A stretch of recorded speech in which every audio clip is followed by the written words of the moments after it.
Ang iskolar ay yumukod, tinanggap ang gawain na may pangako na tatapusin niya ito sa lalong madaling panahon. Tumango si Roland bilang pagsang-ayon, ngunit hindi niya maiwasang mapansin na parang may sasabihin pa ang iskolar. Kaya tinanong siya ni Roland kung ano iyon. Pagkatapos ay inilabas ng iskolar ang isang libro, na nagtatanong kung bakit lahat ng mga aklat na ito sa matematika ay nakalagay bilang intermediate, na mukhang medyo nagtataka. Napatawa si Roland at sumulyap sa iskolar. Dahil higit pa rito, paliwanag niya, mayroong tinatawag na advanced mathematics. Hindi lamang ito geometry o arithmetic, ito ay parang isang grand mix ng lahat ng mga teorya sa mas mataas na antas. Huminto sandali si Roland, pagkatapos ay idinagdag na may ngisi, kung iniisip ng iskolar ang mga libro para sa baguhan at intermediate bilang puno ng isang puno, ang advanced math ay ang mga sanggang lumalabas sa tuktok. Ngunit, muli, ito ay napakahirap, kaya naman mayroon itong ibang pangalan. Nanlaki ang mga mata ng iskolar, puno ng kuryosidad, at pagkatapos ay nagtanong tungkol sa ibang pangalan. Pagkatapos ay binura ni Roland ang lumang pangalan at isinulat ang mula sa baguhan hanggang sa pag-angat. Ang iskolar ay kumurap ng ilang beses, na malinaw na hindi nakuha ang biro. Sa halip, seryoso niya itong tinanggap, na sumasagot ng may lubos na katapatan, na nagsasabing hindi siya kailanman susuko. Kahit naayalay ang kanyang buong buhay, kanyang mamasteran ito. Gusto niya lang itong masilayan. Si Roland, na medyo awkward na ngayon, ay umubo at sinabi sa kanya bago yun, kailangan muna niyang tapusin ang gawaing ito, at pagkatapos ay pumunta sa kastilyo para sa libro. Matapos umalis sa departamento ng matematika, si Roland ay nagtungo sa likod ng North Slope Mountain. Doon, siya at si Anna ay nagsimulang magtrabaho sa ilang mga blueprint. Pagsapit ng gabi, si Roland ay naghihikab palabas ng workshop. Gayunpaman, ang magandang balita ay sa wakas ay handa na ang sandata. Ngayon, ang natitira na lamang ay ang maghintay sa mga demon na muling umatake. 5 araw ang lumipas ng mabilis, at muli, nakita ang mga demonyo na nakasakay sa mga hayop sa malayo. Si Roland ay hindi nag-aksaya ng oras at tinawag ang lahat sa bulwagan para sa isang pulong. Si Pasha ay nakakunot ang noo, na malinaw na nag-aalala.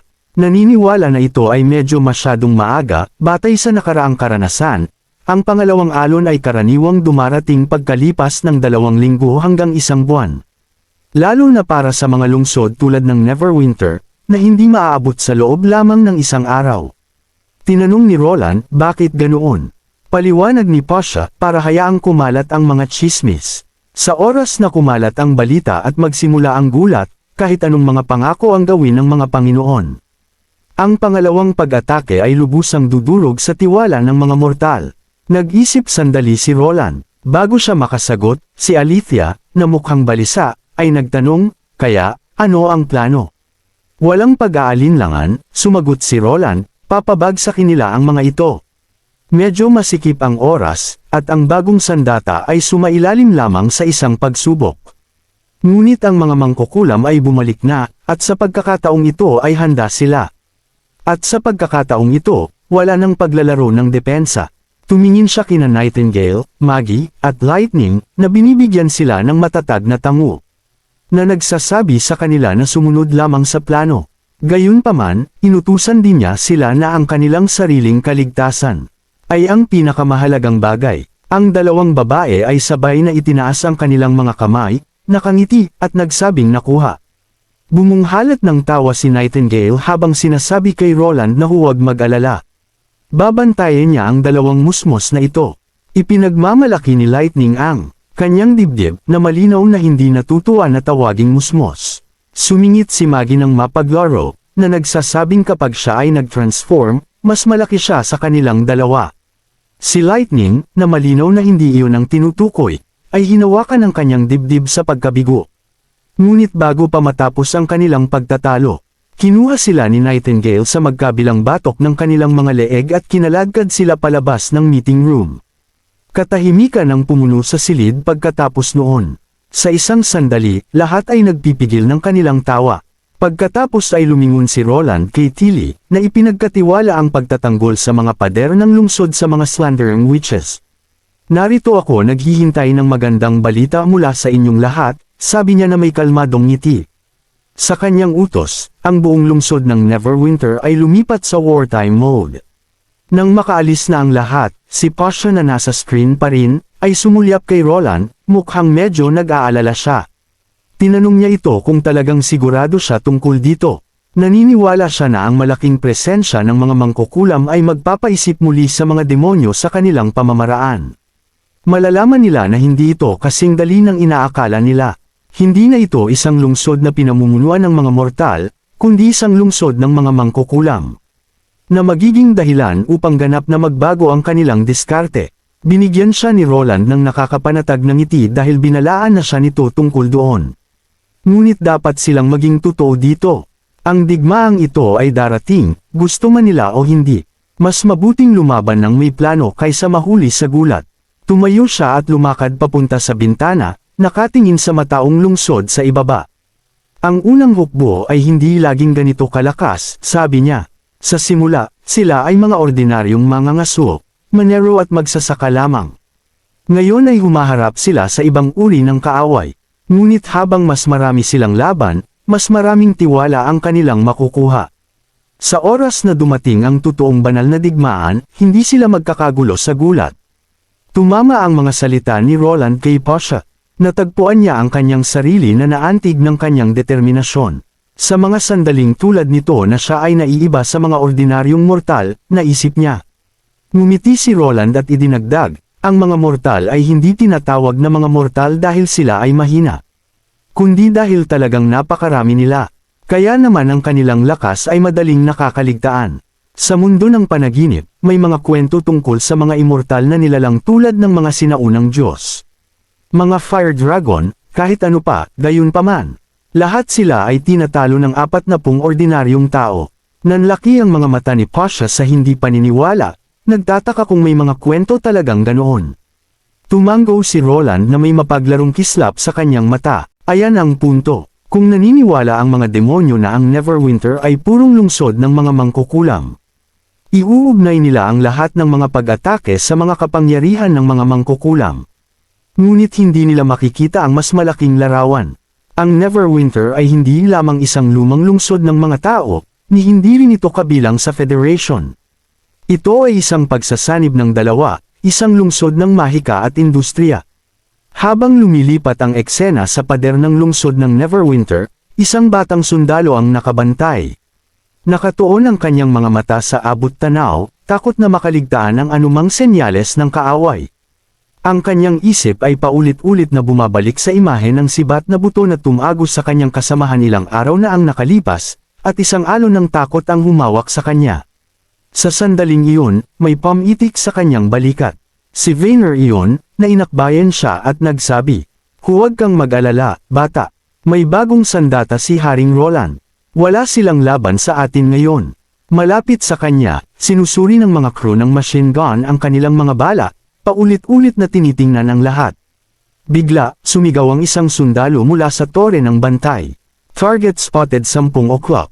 Lahat ay lumingon, at sigurado nga, ilang figure ang mabilis na papalapit sa kanila sa pamamagitan ng himpapawid. Pagkatapos ay muling sumigaw, 12 o'clock. Mas maraming kaaway ang paparating. Ang batang sundalo, na medyo nanginginig pa, ay huminga ng malalim. Kinargahan ang kanyang sandata at itinutok ito sa mga mabilis na paparating na demonyo. Ang mga demonyo ay lalong lamilinaw, at naramdaman niya ang kanyang puso na pumipintig ng mabilis. Naalala niya ang mga salita ng sarhento ng drill, kung ang kaaway ay sapat na kalapit para maghagis ng mga sibat, huwag mag-atubili, putok na.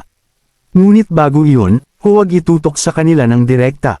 Maglagay ng sapat na bala sa kanilang daraanan, at babagsak sila mismo sa kanila. Ang mga demonyo ay nasa saklaw na ngayon. 12 ng mga machine gun ang sabay-sabay na pumutok.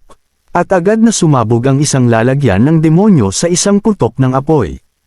Ang malakas na barrage ng mga bala ay nagpabagsak ng ilang mga demonyo at ang kanilang mga hayop na sinasakyan. Lahat ay pumigil ng kanilang mga gatilyo ng walang awa. Inuubos ang kanilang mga kahon ng bala. Sa pag-amoy ng panganib, ang mga demonyo ay nagkalat, ngunit patuloy na sumusugod. Ngayon ay sumali na ang mga rifleman, na pumipili ng mga target sa kalooban. Nakita ng batang sundalo ang isang demonyo na papunta sa kanya, nakataas na ang kanyang sibat na buto. Napagtanto niya na mayroon siyang malinaw na putok, ngunit gayon din ang demonyo. Kung hindi siya paputok, tatadterin siya. Kung gagawin niya, parehong resulta. Sa pagharap sa pagpipilian ng pagtakbo o pakikipaglaban, siya ay sumigaw. Pinipiga ang gatilyo sa lahat ng kanyang makakaya. Ang kanyang mga bala ay tumagos sa utak ng hayop at tumama sa braso ng demonyo. Ang demonyo ay umungal sa sakit, ngunit nagawa pa rin itong ihagis ang sibat nito sa kanya.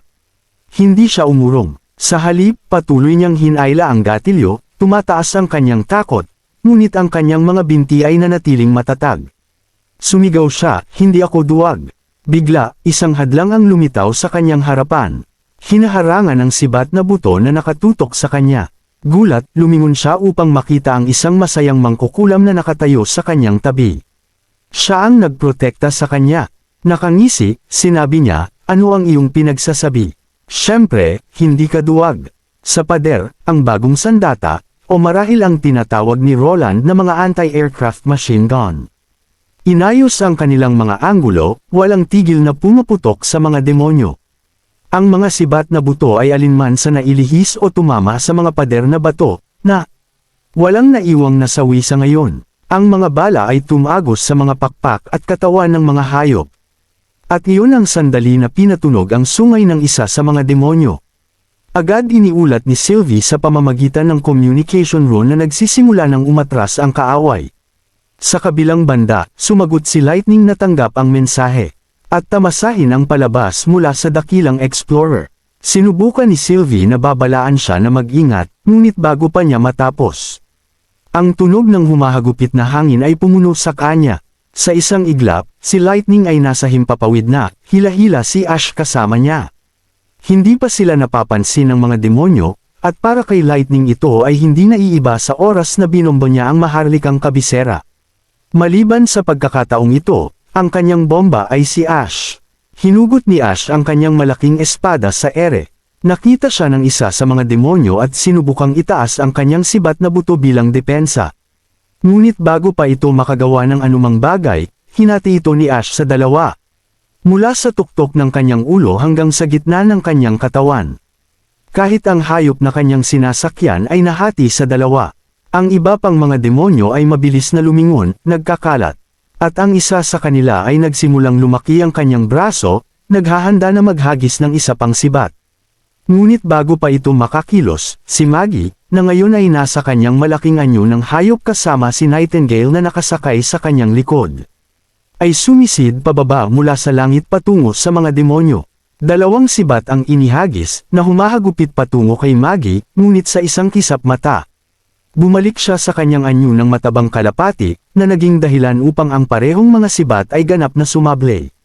Ang mga demonyo ay nagyelo sa pagkalito, ngunit ang kalahating segundo na iyon ay ang kailangan lamang ni Nightingale. Lumitaw siya sa harap ng isa sa mga demonyo. Maayos na inilegan ang kanyang pag-atake, umikot sa isang 360 degree na bilog. At itinaas ang kanyang revolver, ibinabagsak ito ng madali.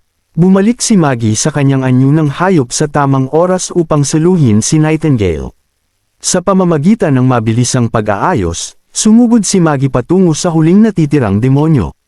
Na desperadong naghagis ng dalawang sibat na buto. Ngunit anaktibo ni Nightingale ang kanyang kakayahan, na ibinabaligtad ang kanyang hamog na mundo. Ang mga sibat ay lubos na sumablay sa kanya, at sa sandaling iyon, ang demonyo ay nahulog mula sa kanyang sinasakyan. Kasabay nito, bumangga si Maggie sa hayop. Habang hinawakan ni Nightingale ang ulo ng demonyo at ginamit ang kanyang dagger upang tapusin ito. Muling nahuli ni Maggie si Nightingale habang lumilipad sina Lightning at Ash upang salubungin sila. Itinuro ni Nightingale ang dalawang daliri kay Ash at sinabi na nakangisi. 2-1 kaya panalo ako. Pagkatapos ng paglipag, lumingon si Lightning kay Sylvie at tinanong kung masusundan ba niya ang dalawang iyon. Maingat na sinuri ni Sylvie ang lugar bago tumanggo, na nagsasabing sila ay mga 5 kilometro ang layo, ngunit nag-aalala kung ligtas bang magpatuloy sa paghabol. Iwinagayway ito ni Lightning na nakangisi, na nagsasabing huwag mag-alala dahil paparating din si Maggie. Sa huli, sila ay dalawang maiilap na hayop lamang na walang amo. Si Maggie, na ngayon ay nasa kanyang anyong kalapati, ay pumirmi sa ulo ni Lightning at buong kumpiyansang kumahol, na walang makakatakas sa kanila. Nagbigay si Nightingale ng mabilisang payo, na nagpapaalala sa kanila na mag-ingat sa anumang lalagyan ng gas. Samantalang si Ash ay nagbabala, kung makasalubong nila ang higit pang mga kaaway, huwag maging bayani, umatras na lamang. Tumango ang dalawa, pagkatapos ay lumipad sa himpapawid, hinahabol ang mga umatras na hayop. Samantala, pabalik kay Roland, dumating ang isang ulat, ang lahat ng mga demonyo ay napatay na, at nakabawi pa sila ng ilang lalagyan ng gas. Bukod pa rito, nahuli ni Leaf ang isa sa mga demonyo, na walang malay. At ang depensang ito ay isang hindi inaasahang tagumpay. Ngumiti si Roland ng may kasiyahan. Para sa kanya, ang pinakamahalagang bahagi ay ang pagpapalakas ng moral ng unang hukbo. Alam na ngayon ng kanyang mga sundalo na ang mga demonyo ay hindi invincible. Sa pamamagitan ng isang bihag na demonyo, ang mga pagsisikap ng lungsod na turuan ang publiko ay makakatanggap din ng malaking tulong. Nagtitiwala si Roland na sa sandaling makita ng mga bagong dating kung ano talaga ang hitsura ng mga demonyo, anumang natitirang pagtatangi laban sa mga mangkukulam ay magsisimulang gumuho. At pagkatapos ay mayroong mismong kaaway. Ayon kay Pasha, si Agatha ang pinakamagaling pagdating sa pag-aaral ng mga rune at magic stone, ngunit ang ilan sa iba pang mga mangkukulam mula sa Federation ay may alam din.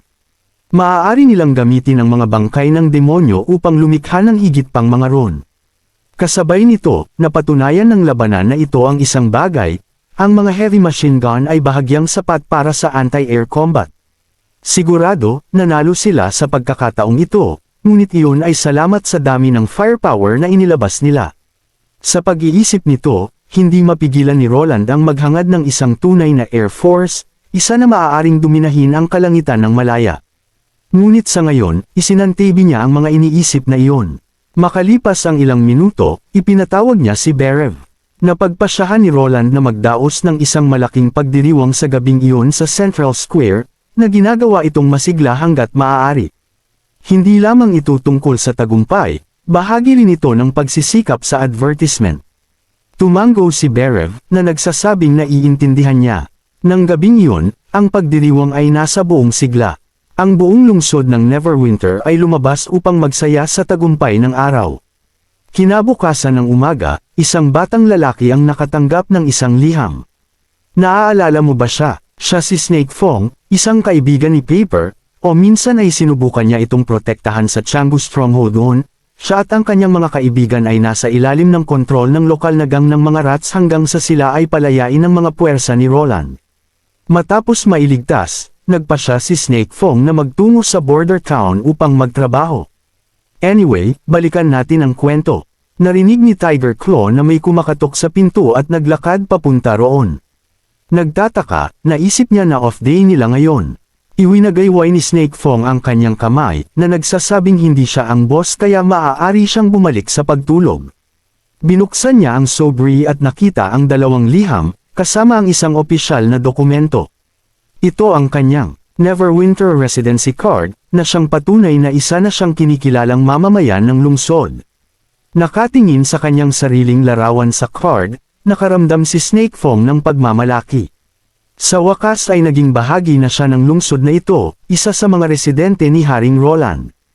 Ang pangalawang liham ay isang paunawa tungkol sa kanyang susunod na takdang trabaho na napili niyang magtrabaho sa pagtatayo ng bagong riles sa pamamagitan ng gubat.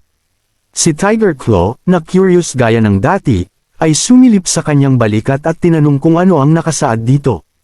Mabilis na itinulak ni Snake Fong ang kanyang mukha palayo at ayaw madumihan ng kanyang laway ang kanyang liham habang sinasabi sa kanya na ito lamang ang kanyang ID at isang alok na trabaho. Natutuwa si Tiger Claw para sa kanya at naniniwalang ito ay nararapat na ipagdiwang, at plano niyang kumuha ng ilang isda at kabute para sa hapunan. Ngunit nang malaman niya na si Snake Fong ay magtatrabaho sa kagubatan, medyo nagulat siya dahil hindi niya kailanman nabanggit ang anumang tungkol sa paglabas doon. Ang dahilan kung bakit hindi niya sinabi kay Tiger Claw ay dahil nag-aalala siya na baka gusto niyang sumama, na mag-iiwan sa kanilang lugar na walang laman. Ngunit walang ganang plano si Tiger Claw. Narinig niya ang tungkol sa mga kamakailang kaganapan sa lungsod at hindi talaga sabik na magtungo sa ilang. Naisip niya na ang ilang ay puno ng mga demonyo. Kamot sa likod ng kanyang ulo, narinig din niya na mahirap silang harapin. Kung napakadali nilang talunin, paano nila naitulak ang mga tao ng ganito kalayo? Ayon kay Haring Roland, ang mga tao ay dating may daan-daang mga lungsod at milyon-milyong tao, ngunit natalo pa rin sila. Tumango si Snake Fong, alam din niya ang lahat ng ito. Ngunit yun mismo ang dahilan kung bakit siya nag-sign up.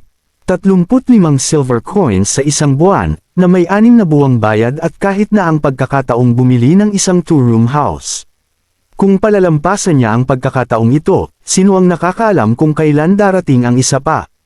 Siyempre, ang pera ay nakatutokso, ngunit hindi siya lubos na padalos-dalos dahil ang kaligtasan ay isang malaking alalahanin din para sa kanya.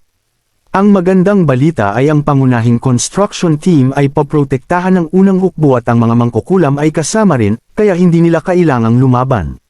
Sabi niya sa kanyang kaibigan, sinusubukang pagaanan ang kanyang mga alalahanin. Sa wakas, kinuha niya ang huling liham. Ito ay isang transfer contract. Nakalagay sa dokumento na kahit ano ang mangyari, hindi ititigil ng City Hall ang anumang sweldo o anumang mga bonus sa kaganapan ng isang hindi inaasahang insidente. Habang nagtatrabaho sa isang panlabas na proyekto, maaari siyang pumili ng isang tao na magmana ng kanyang mga ari-arian. Sa sandaling ma-activate ang kontrata, ang taong iyon ay makakatanggap ng isang notification mula sa City Hall. Pumikit siya, iniisip ang kanyang mga kaibigan. Pagkatapos ng ilang sandali ng pagmumuni-muni, isinulat niya ang pangalan ni Paper. Samantala, sa kaharian ng Dawn, isang nobleman ang nakatayo sa bintana, isang wine glass sa kamay, nakatingin sa lungsod na natatakpan ng gabi. Pumikit siya at bumantong hininga. Nang sandaling iyon, pumasok ang kanyang anak na lalaki sa silid, na nagsasabing humiling na makita siya ni Baron Alphonse mula sa Northwind City. Nang hindi man lang lumingon, tinanggihan ng lalaki ang kahilingan. Nag-alinlangan ang kanyang anak, na parang may sasabihin, pagkatapos ay ikanaway ang kamay sa matandang butler na nakatayo malapit. Mabilis na umalis ang butler, isinasara ang pinto sa kanyang likod. Ito na ang 12 maharlika na tinanggihan ng kanyang ama. Nararamdaman din ni Horn na mayroong mali sa palasyo. Pagkatapos ng lahat, ang biglaang pagdating ng napakaraming dayuhang maharlika ay nagpapakita ng kanilang mga intensyon. Ama, maingat na simula ni Horn, kung patuloy mo itong gagawin, maaaring mag-isip sila. Pinutol siya ng kanyang ama, at pagkatapos ay nagtanong, mag-isip ng ano. Nagpatuloy si Horn, na nagsasabing maaaring isipin nila na ang kanilang pamilya ay nananatiling tapat kay Anpian. Tinawag ng lalaki ang pangalan ng kanyang anak, na siyang magiging tagapagmana ng kanilang pamilya. Ang kanyang boses ay mabigat nang tanungin niya kung talagang iniisip ng kanyang anak na ang 3 dakilang pamilyang sumusuporta sa kanyang kamahalan ay isang pagkakamali. Umiling si Horn na nagsasabing hindi iyon ang kanyang sinasabi, ngunit sa halip ay hindi niya iniisip na kailangan pa sila ng kanyang kamahalan. Simula ng matinding pagkatalo ng hukbo, hindi na kumonsulta ang hari sa kanyang ama. Ang kanyang ama ang punong ministro, ngunit hindi man lang siya makatapak sa palasyo. Hindi pa banggitin na kahit ang mga patrol ay pinalitan ng mga mersenaryo, at ang mga tao lamang na ipinapatawag ng kanyang kamahalan sa kastilyo ay mga payaso, aktor, at mga kortisan. Sa wakas ay lumingon ang maharlika at walang sinabi. Tumingin siya sa wine glass sa kanyang kamay. Alam niya na ang sakuna sa Hermes ay nag-iwan kay Anpian na nawala ang lakas militar nito. Nakita ng lahat kung gaano kaawa-awang bumalik ang hari mula sa larangan ng digmaan. Ang kapangyarihang dating hawak ni Anpian ay hindi na kayang sugpuin ang mga ambisyon ng iba pang mga maharlika. Ngayon, lahat sila ay naghihintay upang makita kung paano magre-react ang 3 dakilang pamilya, na nagpapasya kung magsasama-sama laban o manunumpa ng kanilang katapatan. Kinakabahan si Horn. Sinabi niya sa kanyang ama na hindi ito tulad ng 10 taon na ang nakalipas, at hindi na katulad ng dati si Anpian. Kahit si Otto ay nakakulong pa rin sa palasyo. Ang kanyang ama ang punong ministro, at iginagalang siya ng mga tao. Kung siya ay humakbang at isinama ang 2 pang dakilang pamilya, tiyak na magtitipon ang mga maharlika sa likod niya. Ang lalaki ay biglang lumingon, ang kanyang mga mata ay mapanganib na aura, at tinanong si Horn kung ano ang ibig niyang sabihin. Nakayuko si Horn, Nauutol niyang sinabi na hindi eksaktong kumampi ang kanyang ama kay Anpian. Kung siya ay tunay na tapat, hindi niya iniiwasan ang mga maharlikang ito. Kung naroon pa ang dating hari, personal niyang hihimukin ang mga ito na unahin ang katatagan ng kaharian. Lalong tumulim ang tingin ng lalaki, at tinanong siya kung sa tingin niya ay hindi ito napapansin ni Anpian. Nag-alinlangan si Horn, medyo nalilito rin. Tumingin ang lalaki sa bintana, na parang may nararamdaman. Natitiyak niya na may ilang pares ng mata ang nanunood sa bahay na ito ngayon. Sinusubaybayan nila kung sino ang kanyang nakikita at kung saan siya pupunta.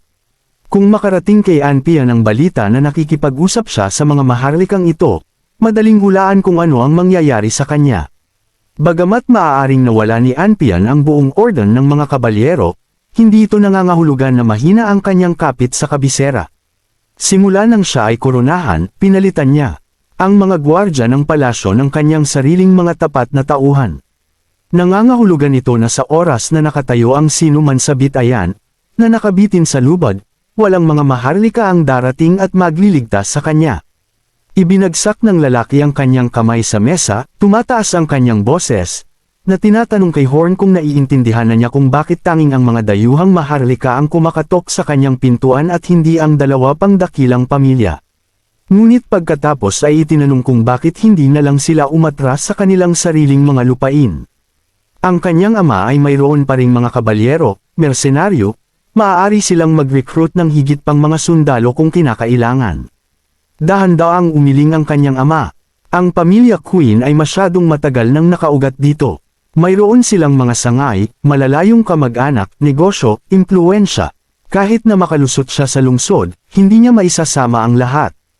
Hindi niya kayang gumawa ng gayong padalos-dalos na hakbang. Ang buong pamilya ay masasakal kasama niya. Ang pananatili dito, na nagpapanggap na may sakit, iyon ang kanyang tanging paraan upang masiguro ang ilang uri ng kaligtasan. Wala siyang ibang pagpipilian. Isang boses ang biglang umalangaw mula sa labas ng pinto na nagsasabing hindi siya sumasang-ayon sa pahayag na iyon. Pareho silang natigilan, ang kanilang mga ulo ay biglang lumingon sa pinto. Sumigaw si Horn, nasaan ang mga gwardya? Bago pa niya matapos ang sasabihin, bumukas ang pinto, at pumasok si Andrea na may kalmadong ngiti. Count Queen, mahina niyang sabi. Naaalala mo pa ba ako? Sa isang sandali, ang Count ay masyadong natigilan upang magsalita. Ang wine glass ay dumulas mula sa kanyang kamay at nabasag sa sahig. Ang pagkakita kay Andrea ay nagdulot ng baha ng mga alaala. Ang kanyang asawa, ang kanyang anak na babae. Naalala niya ang araw na personal niyang ibinigay sa kanyang asawa ang death notice. Ang kanyang asawa ay labis na nasaktan kaya namatay ito hindi nagtagal pagkatapos. Nanginginig ang kamay, itinuro niya ang babae. Lumaki ka na, nauutol niyang sabi. At kamukhang kamukha mo siya. Hindi pa nakita ni Horn ang kanyang ama na ganoon kayanig. Sa paraan ng kanilang pagsasalita, malinaw na kilala ng kanyang ama ang babaeng ito. Pero sino siya? Hanggang sa tinawag siya ni Count Queen na Andrea. Ito ang panganay na anak na babae ng pamilya Queen, na dapat ay matagal ng patay. Lalong natigilan ng matandang butler, nanginginig ang boses habang sinasabi, talaga pong ang young lady. Hindi siya maaaring magkamali sa kanya. Namana ng young lady ang lahat ng mga katangian ng lady. Nanatiling walang ekspresyon ng mukha ni Andrea habang tumitingin sa butler. So, naaalala mo pa ako? Ngunit hindi nag-aksaya ng oras si Andrea sa pagpapaligoy-ligoy. Nag-isip ang Count habang naalala ang masakit na nakaraan. Ito ang panahon ng malaman niya na ang kanyang anak na babae ay nagising bilang isang mangkukulam. Hindi pa niya ito sinabi sa kanyang asawa.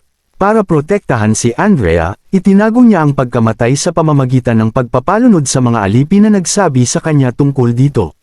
Siya rin ang nag-utos ng aksidente sa karwahe. Alam niyang maaaring kamuhian siya ni Andrea dahil dito. Pero, heto sila, magkaharap muli, at siya ang unang natinag. Lumingon ang Count kay Horn, at sinabing umalis na ito. Nag-alinlangan si Horn at may gustong sabihin, pero tumaas ang tono ng Count, at sa pagkakataong ito, parang inuutusan na niya ito. Kagat-ngipin na umalis si Horn sa silid. Inutusan ng Count ang mayordomo na isara ang pinto, patayin ang lahat ng ilaw, at siguraduhin walang manggugulo sa kanila. Tumango ang mayordomo pero nag-aalanganing tumingin kay Andrea, nagtatanong kung ano ang gagawin sa kasama ni Andrea. Tumingin ang Count kay Andrea sandali at saka sinabing dalhin muna sila sa banquet hall, at binigyang diin na dapat ay aliwin sila. Nang maisara na ang pinto, muling natahimik ang silid. Sa wakas ay nagsalita ang Count, sinabing kamukhang kamukha ni Andrea ang kanyang anak, pero hindi niya basta-basta matatanggap ang pagkatao nito base lang sa itsura. Nang pinaalis niya si Andrea, 16 pa lang ito. 10 taon na ang nakalipas at kailangan niya ng patunay. Sa totoo lang, naniniwala na siya na ito ang totoong Andrea. Kailangan lang niya ng kumpirmasyon, isang bagay na matibay para makumbinsi siya. Hindi tumugon si Andrea sa pamamagitan ng mga salita. Sa halip, ginamit niya ang kanyang kakayahan, hinubog ang kanyang kapangyarihan sa isang pana. Nanlaki ang mga mata ng Count. Nakilala niya ito agad, ang mismong pana na ibinigay niya kay Andrea noong kaarawan nito ilang taon na ang nakalipas. Dahil dito, bahagyang nanginig ang kanyang boses, nagtatanong kung bakit ito bumalik. Ang alam niya ay ipinadala niya ito para mabuhay ng ligtas, malayo rito. Hindi yun nakita ni Andrea. Sa katunayan, naisip niya na natatakot lang ang Count sa sasabihin ng mga tao, gaya ng, ang punong ministro ay may anak na nahulog sa kampa ng mga demonyo. Para sa kanya, mas parang inabando na siya. Walang bagay na tinatawag na kaligtasan para sa mga mangkukulam.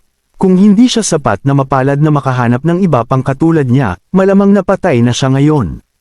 Gusto sanang sumagot ng Count, pero walang lumabas na salita sa kanyang bibig. Alam niyang hindi siya mali.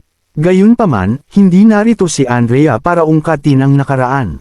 Siguro ay nagtataka siya kung paano ito nakapasok. Ipinaliwanag niya na samobra ang kanyang reaksyon. Hindi niya narinig ang lahat ng kanyang sinabi sa labas ng pinto. Kasabay nito, nagtanong siya tungkol kay Horn, nagtataka kung kailan siya nagkaroon ng nakababatang kapatid. Nag-alinlangan ang konde, at saka nagpaliwanag. Ampun siya mula sa isa sa mga sangay ng pamilya. Pagkatapos ng ilang sandali ng katahimikan, sinabi ng Count na namatay ang kanyang ina 1 taon pagkatapos niyang mawala. Gayunpaman, kailangan ng Queen family ng isang tagapagmana. Medyo nalungkot si Andrea nang marinig ang balita, sandaling nagsimulang tumulo ang kanyang mga luha. Pero mabilis siyang nakapag-ayos, ang kanyang boses ay nanatiling matatag habang sumasagot, kahit ano pa, hindi maaaring baguhin ng pamilya Queen ang pinuno nito sa ngayon. Inaasahan ng kanyang kamahalan na susulong siya, hindi umatras. Sa kasalukuyang sitwasyon, ang tanging taong sa tingin niya ay nararapat sa posisyon ay si Count Queen. Kumurap ang Count sa pagkalito. Pero ano ang ibig sabihin ni Andrea? Bago pa niya matapos magtanong, sumagot si Andrea na siyempre, ang tinutukoy niya ay si Haring Roland ng Grey Castle. Pagkatapos ay sinabi ni Andrea sa kanya na narito siya sa kanyang ngalan. Maya-maya ay tinanong niya ang Count kung handa itong maging bagong pinuno ng kaharian ng Dawn. Nagulat ang Count nang hina ang kanyang mga binti, at hindi siya sigurado kung seryoso si Andrea. Pero ang ekspresyon ni Andrea ay hindi nagbabago. Sinabi sa kanya na ayaw ni Roland na si Anpian ay manatili sa trono, at ayaw rin niya na ang isang kalapit na kaharian ay masira ng digmaang sibil. Upang mapabilis ang pag-stabilize ng sitwasyon, kailangan ng isang bagong pinuno. Pero gusto malaman ng Count kung bakit siya ang napili ni Roland. Nagkibit balikat si Andrea, sinabing dahil walang kilala si Roland sa kaharian ng Dawn. Siya ang unang pinili nito, pero tumanggi siya. Hindi makapaniwala ang Count, dahil lang tumanggi ito, kaya ipinasa ni Roland ang trono sa kanya. Parang isang biro, parang isang bagay na galing sa isang dula. Huminga ng malalim ang Count, sinusubukang pakalmayan ang sarili, nagtatanong kung bakit hindi pumunta si Roland ng personal. Si Andrea, na parang inaasahan ang tanong, ay ngumiti at sumagot kung ang mga maharlika ng Dawn ay handang tipunin ang lahat ng kanilang puwersa para sa isang direktang komprontasyon, sigurado siyang seseryosohin ni Roland ang opsyon na iyon. Pero sa ngayon, ang kanyang kamahalan ay may mas malalaking kaaway na dapat harapin. Mas malalaking kaaway, kumunot ang noo ng Count, hindi maisip kung ano ang maaaring mas mahalaga kaysa sa pag-iisa ng mga kaharian. Ano ang maaaring mas mahalaga? Tumingin sa kanya si Andrea, ang kanyang tono ay naging seryoso habang nagsasalita ng dahan-dahan at maingat. Ang mga demonyo.